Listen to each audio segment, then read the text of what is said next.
والضحى والليل إذا سجى ما ودعك ربك وما قلى. I want to make it very clear in the beginning, I'm not anti-government. I don't believe in terrorism. And I want to make it especially clear that there are a lot of good people in the FBI and the CIA, naval intelligence, army intelligence, military intelligence, NSA. Unfortunately, there are a few key people in key positions who have made a difference, a big difference, in what's happening in America today. So, looking back, my personal experiences, I retired from the FBI March 1979. At that time, I was in charge of the FBI Los Angeles Division. I had more than 700 personnel under my command. The Attorney General of the United States, Griffin Bell, asked me after I retired if I'd coordinate security for the Pan American Games. I did. I was a consultant in the 1984 Los Angeles Olympics. I was a consultant for former Governor Jerry Brown, California Narcotic Authority. So I do have credentials. My first major and credibility, believe me. Now, if you read the internet, you may not think so, because there are some heavy-duty FBI informants out there like Stu Webb and Barbara Hartwell, who are MK-Ultra mind control victims, CIA mind control victims, who are making all kinds of disparaging remarks about me. But I don't want to deal with those people, because if you read their material, you'll see that it's designed to discredit people like me, former State Senator John DeCamp, and other leaders who are trying our best to expose what's happening in America today, and actually around the world. Let's go back to 1776, May the 1st. Adam Weishaupt was commissioned by the Rothschild family to set up the goals to control and take over the world with a one world government. Adam Weishaupt came up with 25 goals. Among these goals were control the press, corrupt the youth through sex and drugs, elect our own people meaning the Illuminati, to key positions in all levels of the government, city, county, state, and federal. And it goes on. The final goal was to take over the world, the one world government. Information is very well documented by William Guy Carr in his book, Pawns in the Game.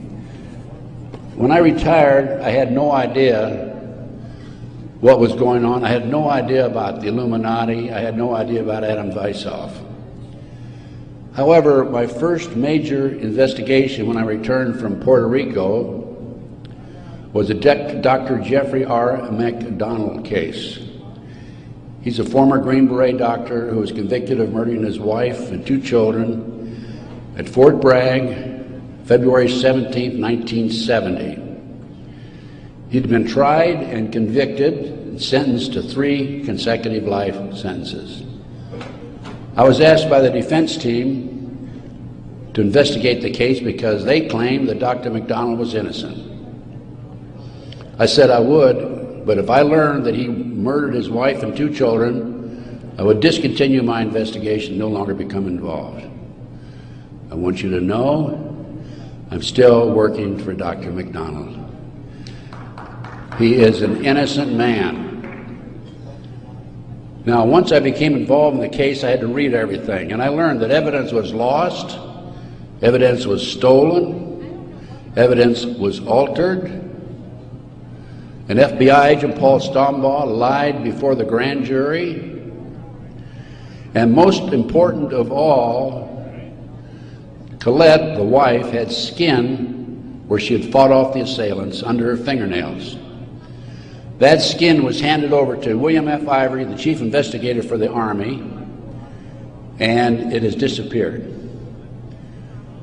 10 months into the case, October 25, 1980, I, through a series of circumstances, I don't have time to go into the details now, obtained a signed confession from one Helena Stokely. I had 3 sessions with her, 10 days each, total of 30 days. Helena told me that Dr. McDonald did not commit those crimes, that they were committed by her satanic cult group. And I said to myself, what's this all about? I don't know anything about Satanism. I read about it in the Bible, of course, and that's about it. But as I delved into the case, I learned that drugs from Southeast Asia were being flown into the United States to various military bases in plastic bags in the bodies of the dead GIs. I further learned from Helena that her satanic cult group was involved in distributing these drugs up and down the East Coast. They were mad at Dr. McDonald because he was abusive to the cult members and the GIs who went to the civilian hospital where he was moonlighting for relief of some sort. So they went in and attacked him that night. There were a total of 7 involved in the crime. She named them all for me.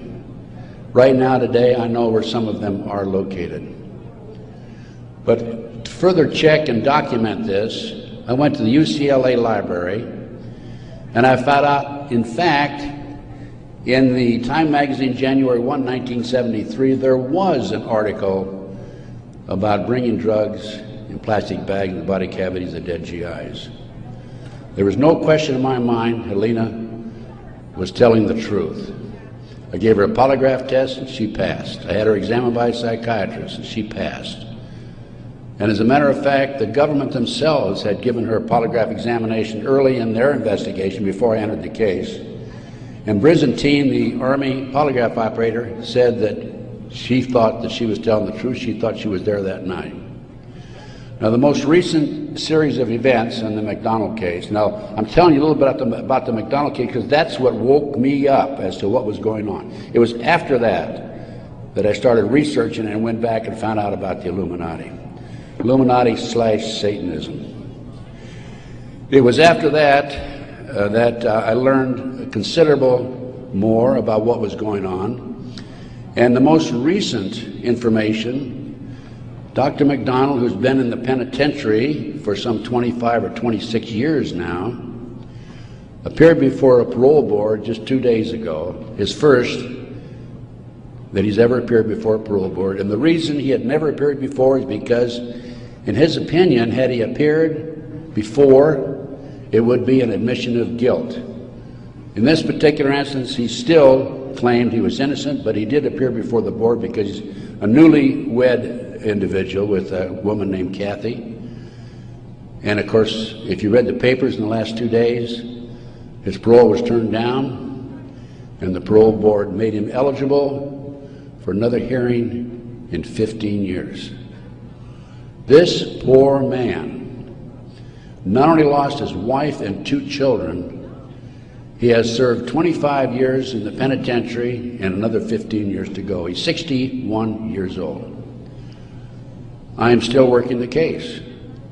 What are the latest developments on the case? In 1997, the judge, federal judge, agreed to do DNA tests. And they chose 15 individual pieces of evidence to be examined. However, the judge said that when you open the evidence envelopes, only the prosecutor can be present. Well, they opened the evidence envelopes. The prosecutor did. How many do you think were empty? 5. 5 evidence envelopes were empty. The skin under Colette's fingernails would have established Dr. McDonald's innocence alone. Now we have DNA authorized in 1997. Here we are in 2005. They still have not completed the DNA test. From the McDonald case, the next case I worked of a major consequence was the McMartin preschool case in Manhattan Beach, California. The children there claimed there were tunnels under the school. They were taken into the tunnels and through the tunnels up into the trap door of a bathroom in a triplex next door, placed in automobiles and prostituted in the community. These are 2, 3, and 4-year-old children before they entered kindergarten. In addition, the children claimed that they were flown into the mountains where they were involved with adults in robes, black robes, chanting, candles. They talked about the brown babies who were cut up, actually sacrificed. And in checking into this and researching this, of course, this was obviously a satanic ceremony. The McMartin family, who owned the preschool, they were tried of Ray Bucky and his grandmother. The grandmother was acquitted, hung jury on Ray Bucky. The second trial, another hung jury. I had an opportunity in 1990 to gain control of the school. Now, the school had been given to Danny Davis, the defense attorney, and he had sold it, even though he made $15 million on the case, by the way. He had sold it to a contractor who was going to tear it down. When I learned this, I contacted the contractor. I said, I want to be given an opportunity to go on that school and look for the tunnels. The authorities had looked for them in 1987. They said they could find no tunnels. Along with some of the parents, we hired Dr. Gary Stickle, UCLA archaeologist.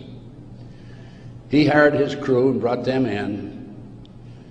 And in 34 days, Dr. Stickle said there had been tunnels under that school. They were covered up, and they were covered in. An informant of mine told me that there was an abandoned satanic site in Crestline, California, up in the mountains. I went up into the mountains and obtained photographs, of the site. I have a lecture that I give where these pictures are available. It's called Gunderson Chronicles number 2. It's a 4-hour lecture that I gave in Kansas City a number of years ago, which shows this abandoned site and also pictures from the McMartin Tunnel school dig. From there, I became involved in another case, very frightening case, because I established, with the help of people like John DeCamp, former state senator in Nebraska, that we have in this country today a covert military criminal enterprise, government enterprise, primarily by U.S. military intelligence, that is operating full throttle, and everybody refuses to investigate it. In the Nebraska case, it's called the Franklin Cover-Up. This is the book here that John DeCamp wrote, by the way. It's all documented in there.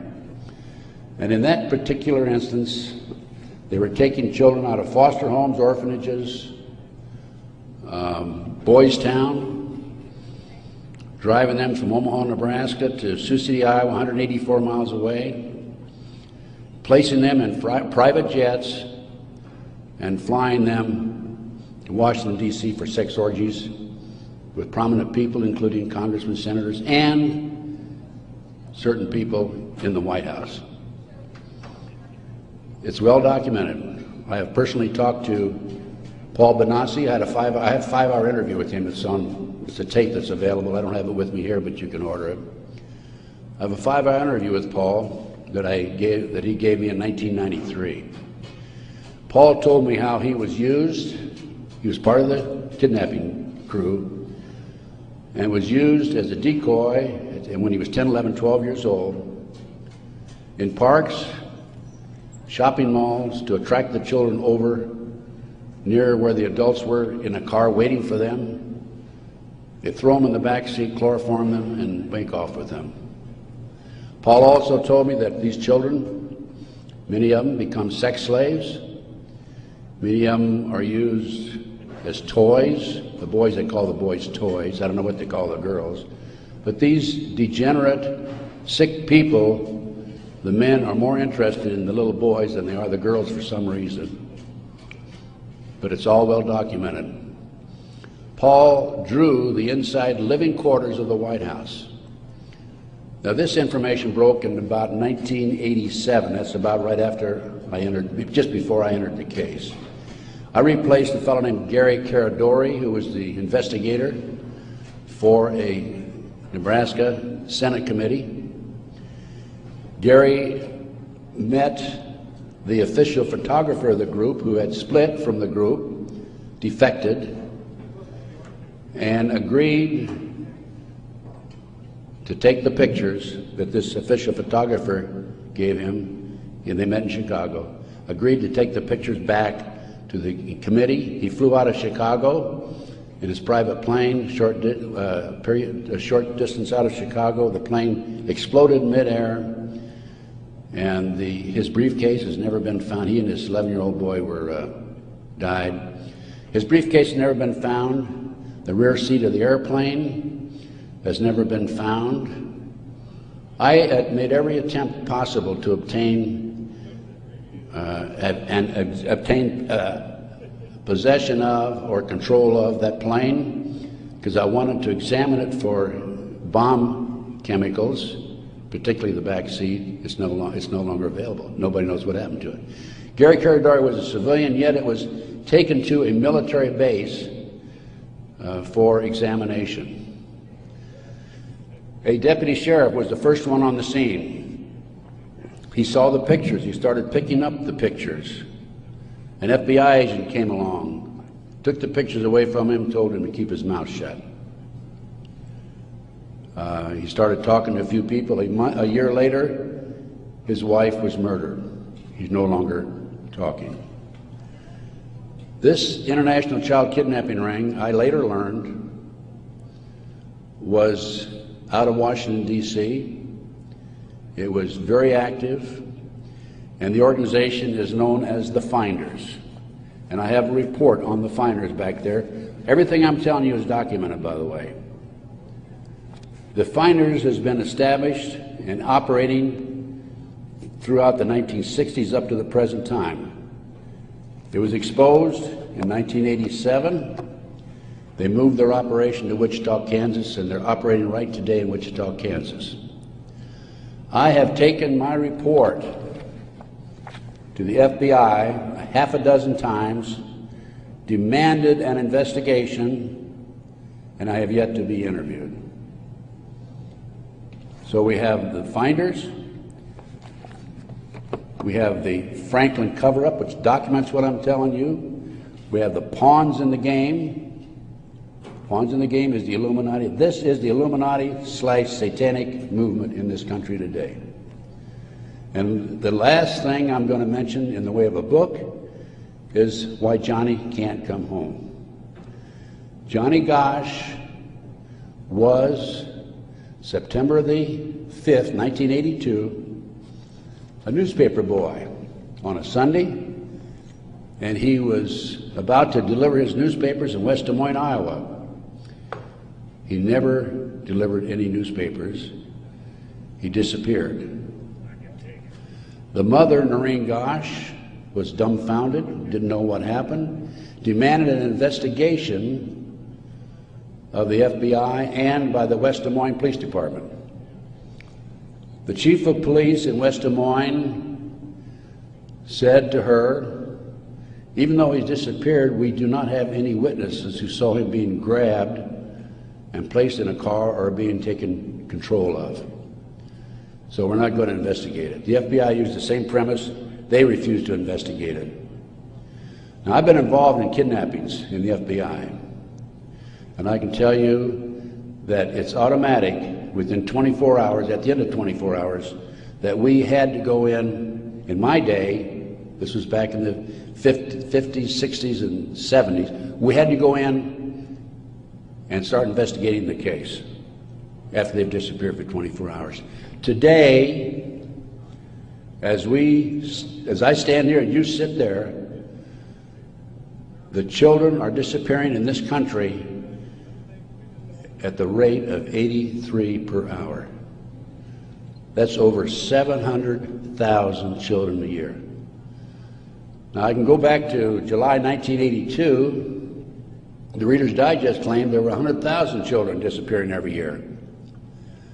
There's another statistic that I find very interesting, and that is that it is estimated 2,500 children are kidnapped and murdered in this country every year.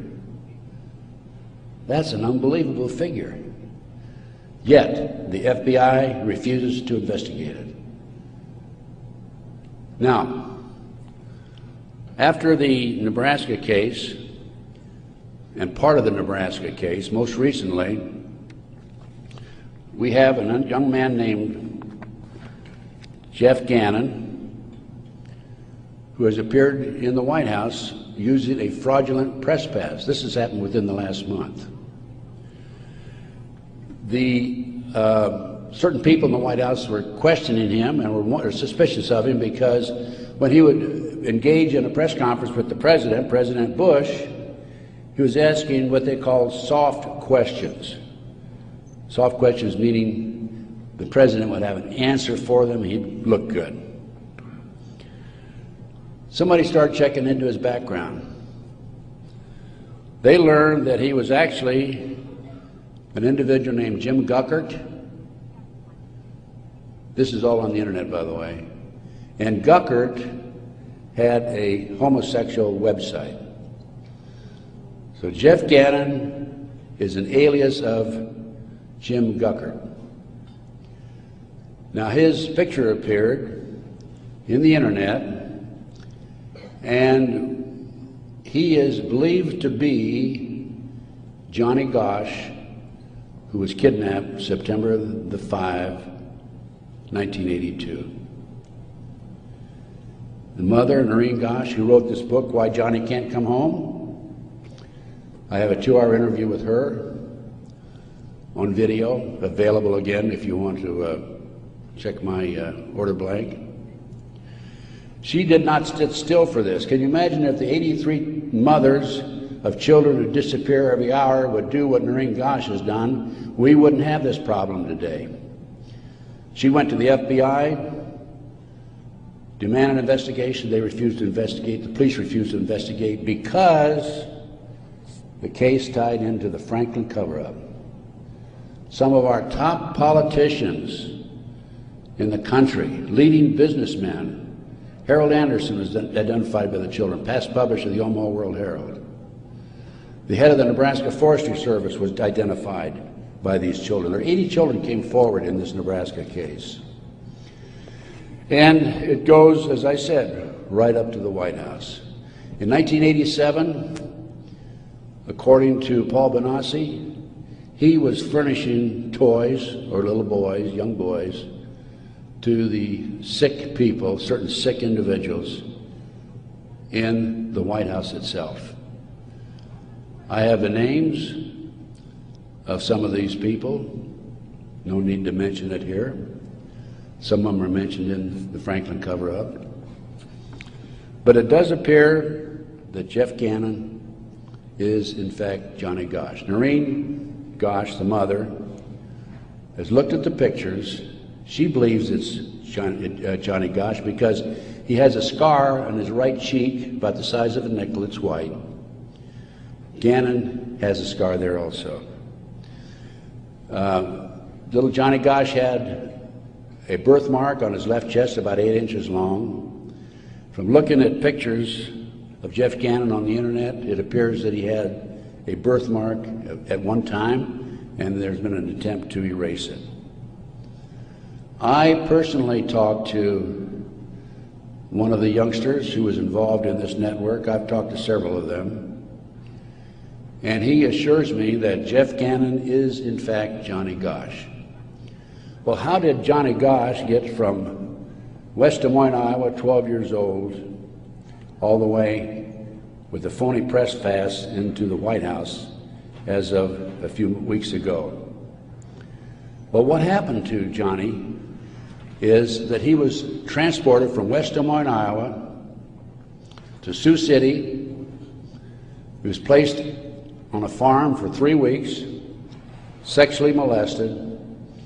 He was taken to the mountains in Colorado, placed in a cage in a house of some sort, or a cabin, and then later he was used as a sex slave. A sex slave. They didn't kill him, they didn't sacrifice him, although a number of these kids are sacrificed in satanic ceremonies. Now, he escaped with another young man. They stole a car, and in 1997, Johnny knocked on his mother's door at 2:30 in the morning, Noreen Gosch, and said he wanted to talk to her. He was there with another young boy.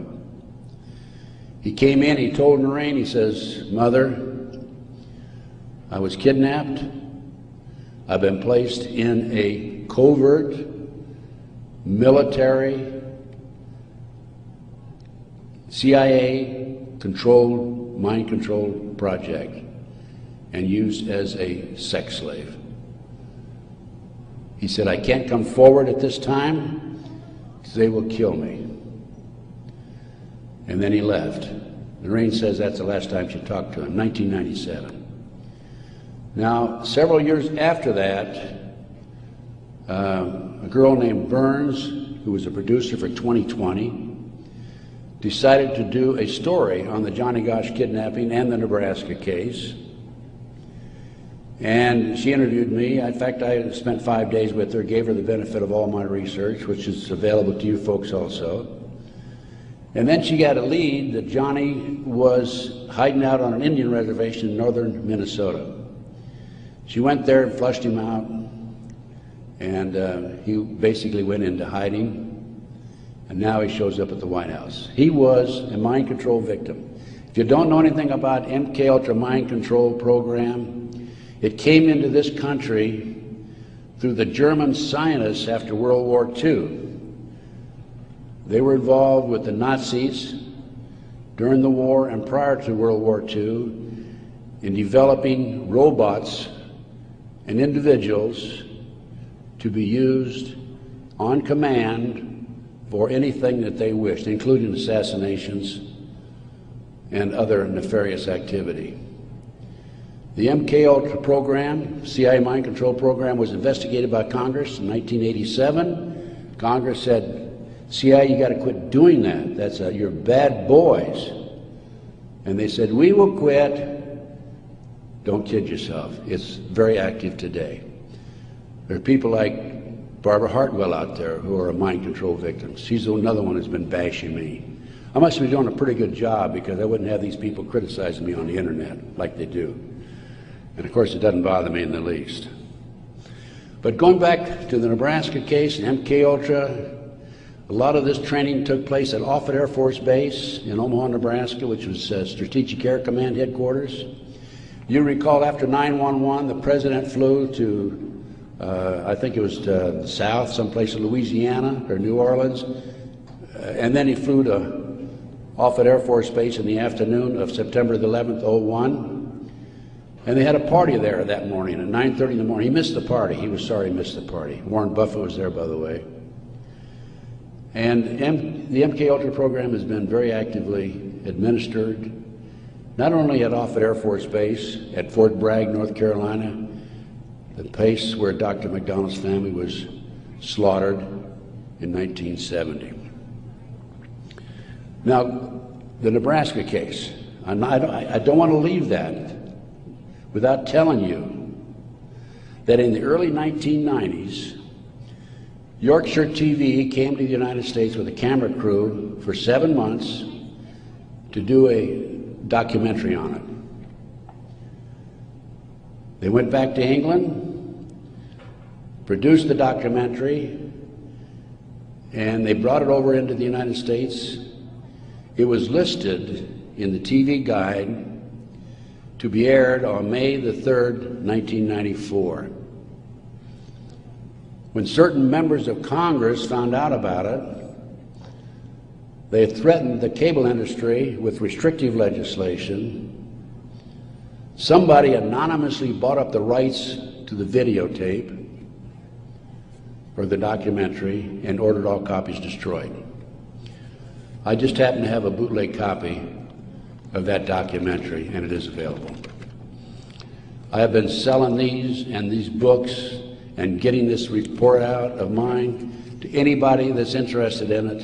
And by the way, I have a 5-package deal for you at about a 15% discount, 15 to 20% discount if you buy all 5 items. So about 6 months ago, as any good investigator would do, I said, I'm going to get a copy of that TV guide. I didn't have a copy. John DeCamp had one at one time, couldn't find it. That's typical of John, by the way.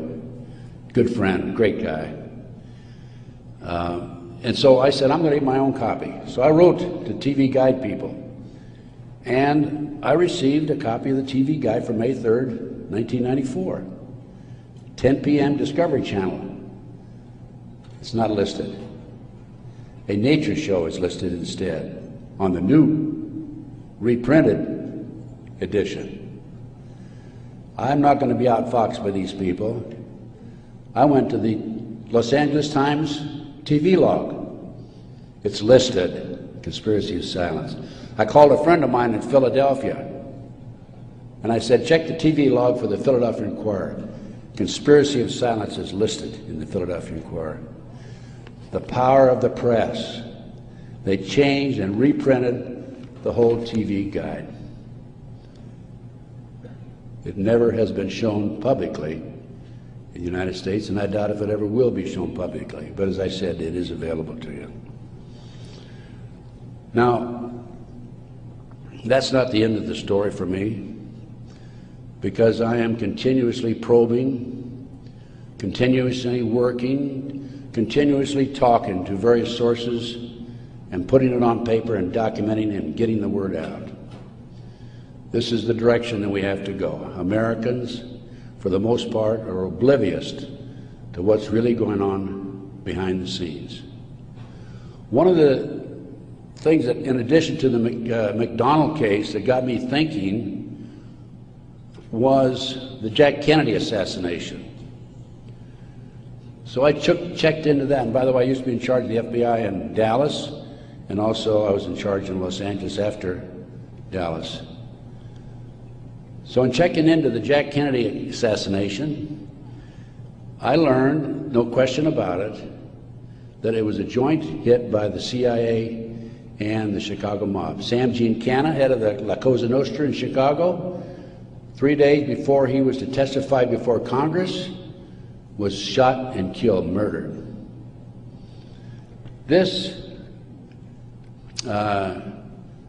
encouraged me to do some more checking into some of these national terrorist acts that have taken place and other cover-ups in the United States.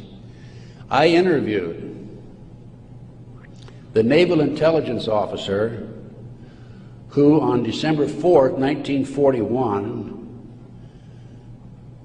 received information that the Japanese were going to bomb Pearl Harbor. We had broken the secret code of the Japanese. He told me personally, on December the 4th, he gave it to his superiors. They passed it up the line. After Pearl Harbor, he was subpoenaed to testify before Congress. His boss called him in and said, don't worry about it, don't respond to the subpoena. Someday you'll know why. He never did testify before Congress. And he recently passed on, by the way. So we have not only a cover-up in these other areas, but looking at the national picture, Pearl Harbor. And look at Waco. The military was involved in destroying and shooting and killing, and also the FBI, women and children in Waco. They used tanks, military tanks, in violation of posse comitatus, which is a law that says the military cannot be used to enforce a civilian population. They got away with it. There's an interesting story. I did some research on Waco. As I've told you, I've done a lot of research. And in many instances, I've not only been there, I've done that, and I've been on the scene. I've spent most of my retirement money investigating these matters, including Oklahoma City, and I'll go into that in just a minute, 911 and so forth. But in Waco, there were 4 BATF agents who were shot and killed. Some of the Branch Davidians were tried, sentenced for these, quote, murders, and are serving prison terms today, probably for life. In researching the 4 BATF agents who were shot, I learned every one of them was shot in the head. Now, for those of you who have been in the military, that's a sniper shot. No question about it. One of them, the bullet, the trajectory of the bullet was from above, down through his lip, and into his body. Probably from a helicopter. It's interesting to note that these 4 men, BATF agents, at one time were all bodyguards for former President Bill Clinton. That was Waco. Ruby Ridge. Randy Weaver was set up by a BATF, Bureau of Alcohol, Tobacco and Firearms, informant. He bought a shotgun that was about a 1/4 of an inch too short by law. They arrested him and served him with a warrant. He refused to appear before the courts, and they sent an army after him. Horiuchi, the FBI sharpshooter, shot and killed his wife while she was standing in the doorway. He used to brag about it, what a great shot he was. Another instance where they tried to railroad a good, loyal American who fell in a trap. And then we have the 1993, continuing with the great conspiracy. I call this a great conspiracy, and that's what it is. Car bombing of the World Trade Center. I have a copy of the New York Times, October 28, 1993, and in the article, this was reporting from the trial that took place, an FBI informant named Salam, who was in among the terrorists, testified that he was commissioned by the terrorists to put the bomb together, the car bomb together, to bomb the World Trade Center in February 1993. And fortunately for him, when he met with the terrorists, he wore a body mic, so he could record every word that was said. Unknown to the FBI, when he met with the FBI, he also wore a body mic. That was probably what kept him from being set up and framed and sent to prison. This is actually in this newspaper article. He went to his FBI superiors, says, I've been commissioned to put the bomb together. We're going to use a dummy bomb, aren't we? And he was told by his FBI superiors, no, we're going to use a real bomb. Now, I don't understand why Congress and Senate, investigators, and our leaders in Washington, D.C. are not jumping up and down over that situation. The FBI not only knew in advance of the car bombing, they furnished the ingredients for the bomb. Why doesn't somebody take some action in that area? Why doesn't somebody investigate this international child kidnapping ring being operated by the CIA? Why are these congressmen voting on bills like the Patriot Act, which takes away many of our constitutional rights and civil liberties, in the best interests of, quote, protection for our country and protection from the terrorists? Let me tell you something, ladies and gentlemen.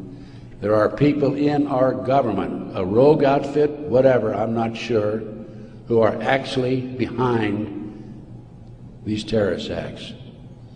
And the reason they're behind the terrorist acts is so they can pass bills like the Patriot Act.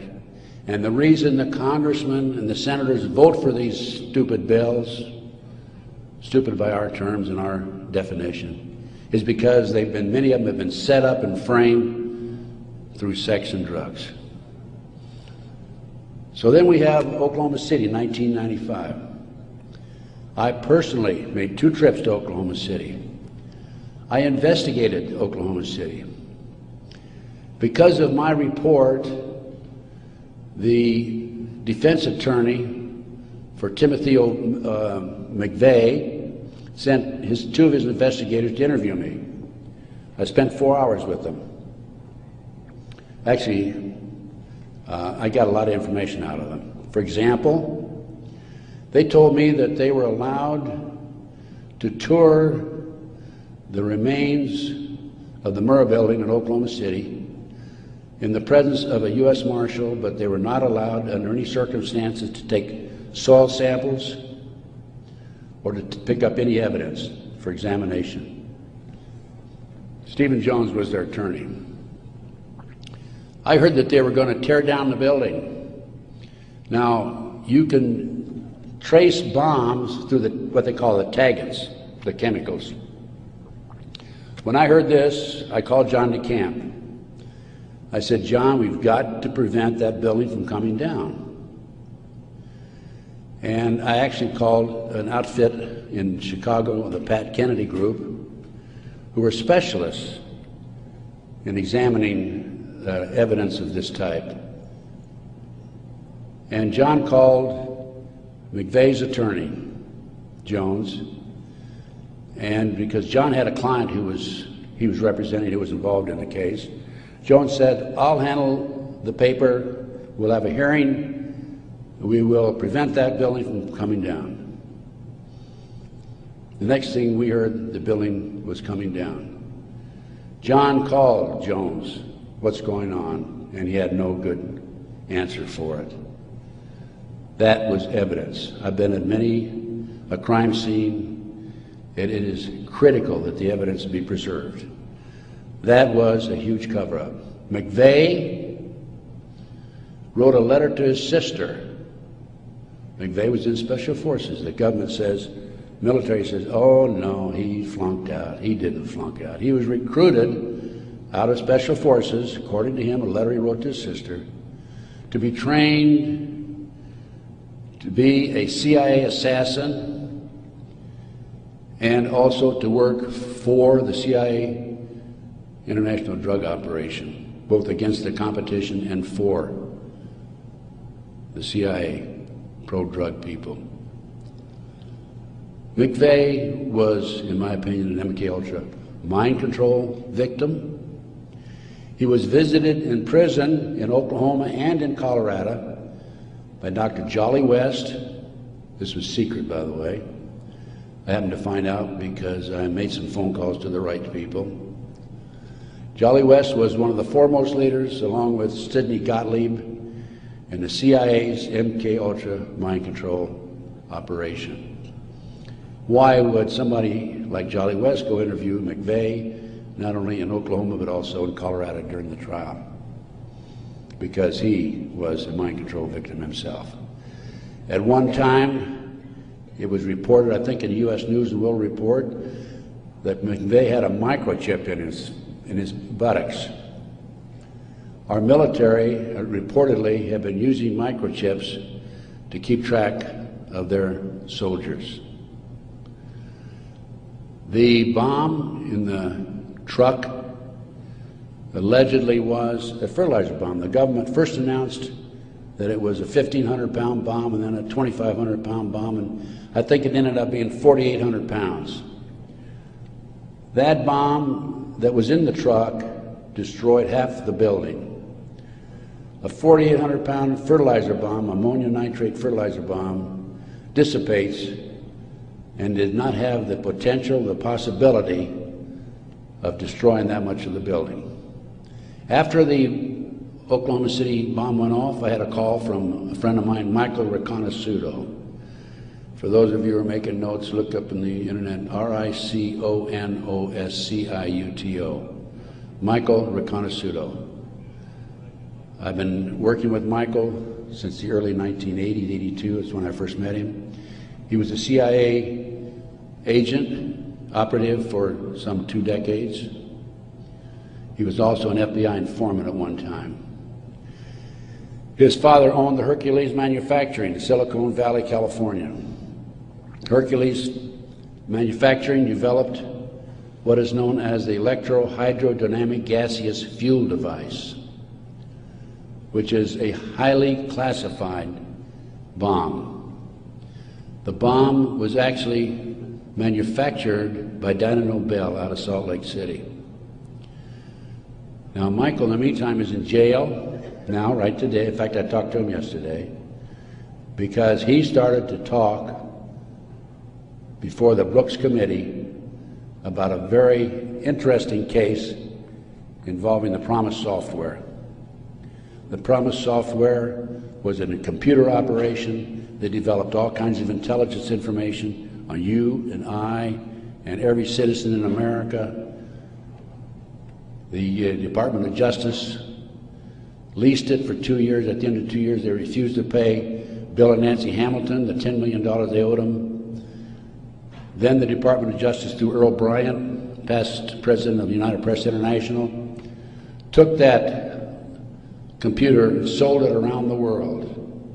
Sold it to the French, to the English, the Israelis, the Canadians. Unknown to these foreign countries, the officials in these foreign countries, there was a trap door in the computer. Very clever, huh? A trap door secretly allowed us, the U.S. government, to retrieve all the information they developed. Michael Riconosciuto was the CIA agent who developed the trap door in the Promise software computer. And when Congress started to investigate it in the late 1980s, they called on Michael, and we want you to testify. Michael received a threatening phone call 2 weeks before he was to testify. He claimed from a fellow named Vietnix, Peter Vietnix, U.S. Department of Justice, if you testify, you'll be sorry. Michael testified anyway. A few weeks later, was arrested for drugs, is now serving a 30-year prison sentence because he dared to expose these nefarious activities by this rogue criminal enterprise operating within the confines of the U.S. government. I got off a little I gave you a little background on Michael. Going back to Oklahoma City now, I want you to understand who Michael is. He's not some guy walking down the street with a grocery basket looking for a recycling center, okay? He has credibility. Now, Michael called me right after the Oklahoma City bomb went off, and he said, Ted, he called from prison, by the way, that's my bomb, meaning that Hercules developed it. That was not an ammonium nitrate bomb. Now, when that bomb was tested in 1982, I happened to be with a group of intelligence agents in Palm Springs waiting for the results of that test. It was tested in Area 51. It was underestimated because the power, it was so powerful that 2 of the technicians died. They underestimated the strength of it. This, I'll call it a barometric bomb. This barometric bomb, according to Michael, was what was in the car, not a fertilizer bomb. I have an Oklahoma City report on that. So what did I do as an investigator? Well, I went to the Pickaninny Arsenal in New Jersey, and I gave him the contract number, which I obtained through a science magazine. One of my associates actually did the research on that. And I gave the Picatinny Arsenal the contract number. This is public, available to the public, by the way. And the Picatinny Arsenal came back and said there's no such contract here, even though I had the contract number. By the way, that's documented in my report. And I went to Dyno Nobel, who I knew manufactured it, and they didn't even bother to respond. It's interesting to note that a Dyno Nobel expert witness testified at the grand jury when they indicted McVeigh. In September of 1995, some 5 or 6 months after the 19th of April, 1995, Oklahoma City, in September, there was I lost my train of thought there for a minute. There was an article in Fireman's Magazine. It was written by the editor of Fireman's Magazine. The information was obtained from the Oklahoma City Fire Department. And in that article, again, that's in my report, in that article, it states that 4 unexploded devices were taken out of the building. When people were in the building after the bombing, dying, they discontinued the rescue efforts for some 5 hours while they carried out a bunch of government files, men in blue suits of some sort, sweatsuits.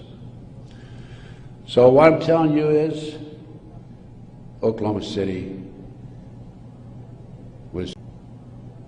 was perpetrated by certainly people other than McVeigh and Nichols, and now Roger Moore, if you read the paper recently, the gun dealer who claims that he was robbed of his guns in Arkansas and that money was used to finance the Oklahoma City bombing. Roger Moore has been accused by Terry Nichols of being involved in it. Roger Moore denies it.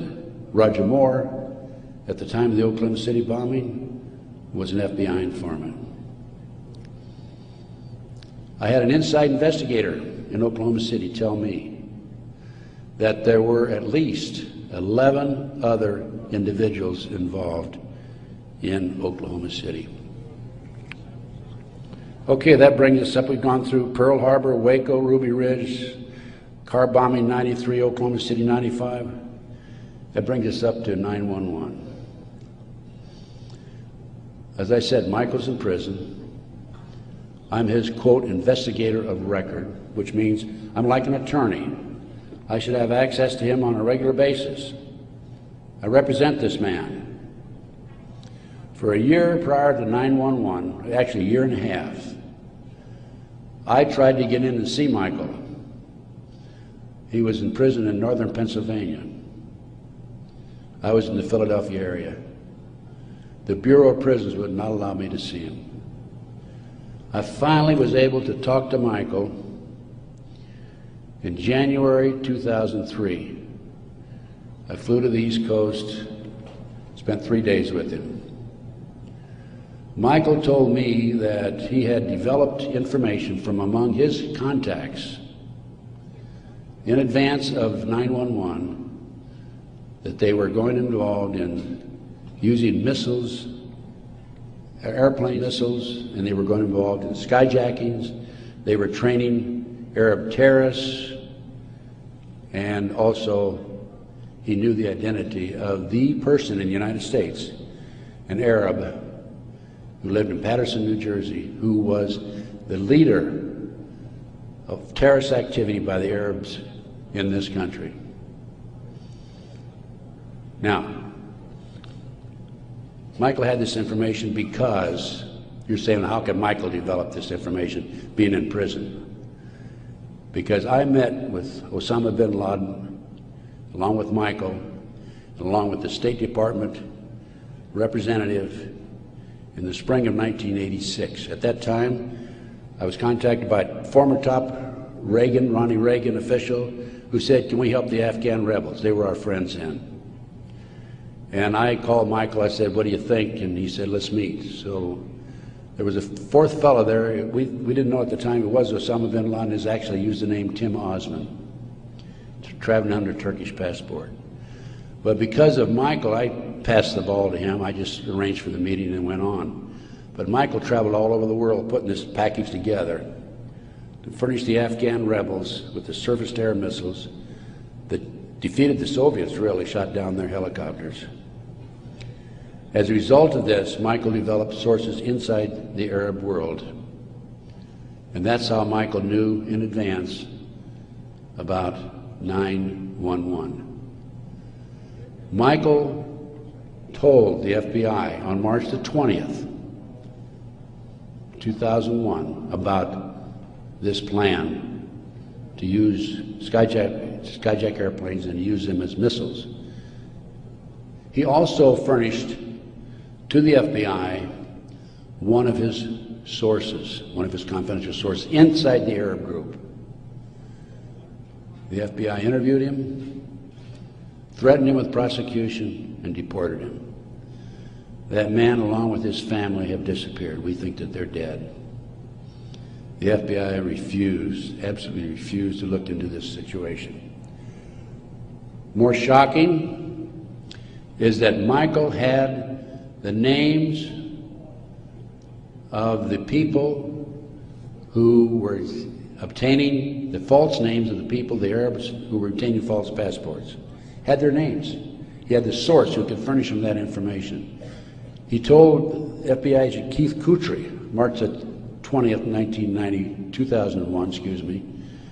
He told Kutry, he says, I'll give you these names, the name of this person who is coordinating the whole project for the Arabs, providing I be given immunity and he be given immunity. Mr. Kutry, in spite of the fact he was armed with this information 6 months prior to 9/11, came back 2 days after 9/11 on the 13th and saw Michael in prison again. Accused Michael of being anti-government, anti-FBI, being a publicity seeker, and so forth, being disloyal. And so Michael, of course, didn't have much to say after that.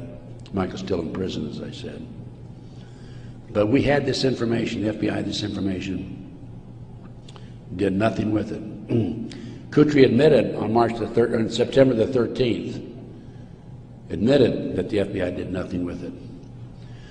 So after I visited Michael, excuse me, in 2003, I felt it was important that I confirm that the FBI did meet with him. The Bureau of Prisons would not furnish Michael with the visitors list to confirm it. And so I started writing letters to the FBI through Senator George Allen. Oh, thank you. Thank you. And to confirm that he did in fact meet with them, I wanted to document it. I also asked for the identity of the other agent who was with Agent Kutry. And I had a terrible time. It took me a year and a half writing letters to the FBI to get them to admit that they'd interviewed Michael on March the 20th, 2001. I finally did have that information. That information is available again in one of my reports, my terrorism report that I have in the bag. So that basically brings me up to the present time. I think my time is up. But I feel compelled, as a former FBI agent, I had all this training, and I feel compelled to do everything I can to educate as many fellow Americans as I can as to what's going on behind the scenes. We have been operated and orchestrated primarily by U.S. military intelligence, covert criminal enterprise involving the FBI and the CIA, active in this country today. It's being covered up right from the beginning. They're using FBI informants to set up and frame people. By the way, they tried to frame me on a drug deal back in 1984, and it didn't work. The girl that they used to try to frame me contacted me, said, I need to meet with you. We met, she told me the whole story. I took a signed statement from her. Her name is Pam Fawcett. And I said to Pam, Pam, you're working for these people, the DEA and the FBI, in Modesto, by the way. She was making phone calls to me. I said, you're working with these people trying to set me up. Why have you, and of course, in the phone calls, she kept saying, trying to get me to make admissions that had knowledge of a felony, and I wouldn't. I said, I don't have any knowledge of that. Or was involved in a felony, actually. I said, Pam, look, You were working with these people for 6 months. They gave you $2,000. You had the run of the FBI office. You had your own coffee cup. Why did you come to me and tell me this now? And I'd helped her, give her a little advice about her 14-year-old son in the interim, you know, talking back and forth as any individual would do who might be able to help. And she said, Ted, I woke up the other morning and I realized you're the only honest son of a bitch I've talked to in 6 months. Those were her exact words. The FBI not only tried to set me up on a drug deal, I've also been the victim of 4 separate investigations. They tried to set me up on a fraud case in Dallas. And most recently, very frankly, I've been under surveillance, heavy surveillance. I've had illegal entries into my car, into my apartment. There's been attempts to gas me within the last month, and I was able to anticipate it and avoid it. But they don't want people like me out telling the truth. And that's what I'm doing, and I will not stop. I will continue to do so in the future. So that's basically it. I brought you from 1776 to the present time. We went through one conspiracy after another. Brian Gimble was interviewing Jim Nichols, Terry Nichols' brother, on national TV after the Oklahoma City bombing, by the way. And I had given Jim Nichols my Oklahoma City bombing report. And Jim said to Brian Gumble, he says, have you read Ted Gunderson's Oklahoma City report? And Gumble says, oh, Ted Gunderson's a conspiracy theorist. I want you to know I'm not a conspiracy theorist. I'm a conspiracy realist. It is there. All you have to do is get your own website, get your own internet, go out. There's a lot of disinformation out there, but you can pick out what's really solid and what's really truthful. And I have 25 years of research on that back table back there. And if you buy any of my reports or this videotape or any of my material, I want you to make a promise that you will make copies and distribute it far and wide. We need to wake up America. Right now, let me emphasize again, I'm not anti-American. I don't believe in violence. I believe in change through legal means. But we need to wake up an apathetic, sleeping society that is active in America today. And this not only ties into MK Ultra, CIA, it ties into Satanism. There are approximately 4 million practicing Satanists in America today involved in the Nebraska case. And I can go on about satanic cults for another hour, but I think my time is almost up. I might mention that, speaking of Satanism, there are between 50 and 60,000 human sacrifices, according to 3 different sources, in this country every year. The satanic cults operate secretly. The satanic cults are, along with our covert criminal enterprise within the government, a serious threat to our society. And I thank you very much.